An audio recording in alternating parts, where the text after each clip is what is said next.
అధ్యక్ష నమస్కారం అధ్యక్ష.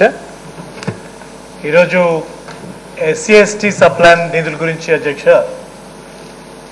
మాకు అనుకోని విధంగా పక్క జిల్లాల్లో ఎలక్షన్ కోడ్ ఉండటంతో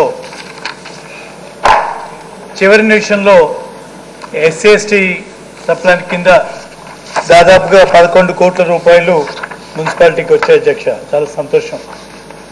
కానీ అధ్యక్ష మాకు వచ్చింది 23 ఫిబ్రవరి. దీని మీద మరి సంవత్సరం పాటు ఈ ఎస్సీ ఎస్టీకి సంబంధించిన నిధులు ఎందుకు ఖర్చు పెట్టట్లేదో, ఈ చివరి క్షణంలో డబ్బులు ఇచ్చి హడావుడిగా మమ అనిపించేటువంటి కార్యక్రమం ఎందుకు చేస్తున్నారో ప్రభుత్వాన్ని అడుగుతున్నది అధ్యక్ష.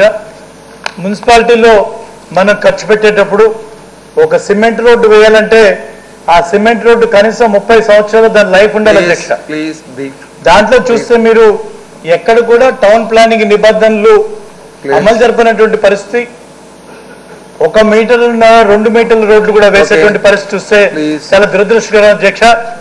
1,00,000 జనాభా ఉన్నటువంటి పరిస్థితుల్లో ఎక్కడ కూడా అధికారులు కనీసం దాన్ని టౌన్ ప్లానింగ్ నిబంధనలు కొన్ని ఉంటాయి, వాటికి తగ్గట్టుగా మనం ఇంకొక 30 సంవత్సరాల ముందర చూడాలి, ఆలోచించాలి. వేసేటప్పుడు దానికి తగ్గినటువంటి మరి ఆ రోడ్ల విస్తరణ జరిగిందా లేదా అనేటువంటి ఆలోచన లేదు. కనీసం సైడ్ కాలువలు కూడా కట్టకుండా సిమెంట్ రోడ్ వేసేటువంటి విధానాన్ని చాలా తీవ్రంగా తీసుకోవాలి అధ్యక్ష. చాలా మరి ప్రజా ధనాన్ని దుర్వినియోగపరిచేటువంటి పరిస్థితి వస్తూ ఉంది.